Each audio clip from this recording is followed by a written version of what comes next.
This is the Lone Crater YouTube. We hope this video helps. You start by confirming the camera model and current firmware in the Srihome app so you know which reset method applies. Once done, make sure your router broadcasts a 2.4 GHz network and you have the Wi-Fi password handy. Srihome won't connect to 5 GHz. Plug the camera into mains with the original adapter and watch for steady power LED behavior.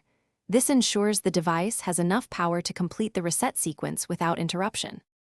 You now perform the reset using the correct physical method. Press and hold the reset button or insert a paperclip into the pinhole. For a soft reset, hold about 5 to 10 seconds.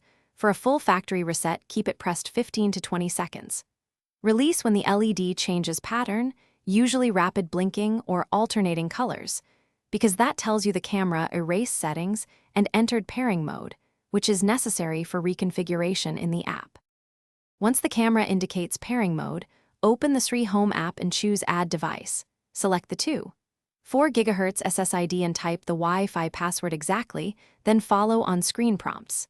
If setup fails, reboot your router, move the camera within 3 meters of the AP, and retry. Interference or weak signal often blocks pairing. If repeated attempts fail after a factory reset, suspect hardware or corrupted firmware. Then gather logs and Thanks for watching. Consider subscribing if we helped you.